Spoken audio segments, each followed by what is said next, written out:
In a school like Boze, it's not about our kids are different from any other kids at any other school. Socioeconomically, some of them may be different. But what we were finding out is that we were beating the excitement for learning out of kids.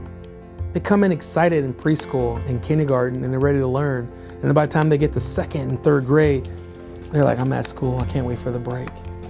I can't wait to go home. We want kids who are excited, engaged about learning, and so they're showing up to school on time.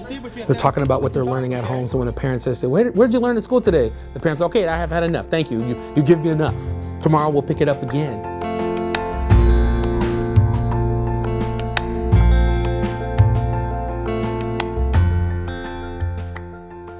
What we recognize, again, as an organization is that kids learn in different ways, and for students of color, low-income kids who perhaps haven't been exposed to certain experiences in their life for whatever reason, need a different approach to engagement in their schooling. For us, we believe project-based learning and doing that in an integrated way is sort of the medium through which we can make that learning come to life for kids. What project-based learning is about is taking an initial interest of kids and finding out what are all the connections around that, and how do you teach content through that, and how do you bring in professionals from the community. We can't do this work on our own. To me, this partnership has, to not put it any other way, brought the joy back to me for teaching. Instead of having the education put there for them, I always do this phrase, you can take a horse to water, but you can't make it drink. And so with project-based learning, the kids want to drink.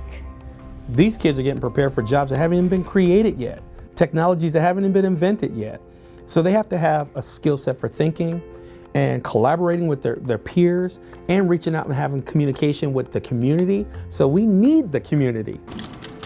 We like to think about technology and project-based learning as being a really good fit for one another, because at the end of the day, technology is a tool. It's a really fancy pencil or pen. And so, we have to help kids learn how to use that. So a lot of what TAF has been able to connect us with is technology, having things like iPads and laptops available. I would say the most inspiring thing that technology is doing for my students is showing them the world. They don't have a lot of access to experiences. They don't go to the zoo. They don't go to Seattle and see what is going on. And so they are really getting connected to what is outside this wall of this school and the street they live on. When we put our heads together and when we join forces, again, we're able to accomplish more than we could by ourselves. I believe that this project-based learning and STEAM by TAF is that vehicle. I believe it wholeheartedly, because I've seen more excitement in not only just families and kids, I've seen more excitement by teachers. And ultimately it's about the kids, and I can't see making the argument of not doing all that we can as a community, as partners or otherwise, to create better school environments and experiences for kids, and doing that together.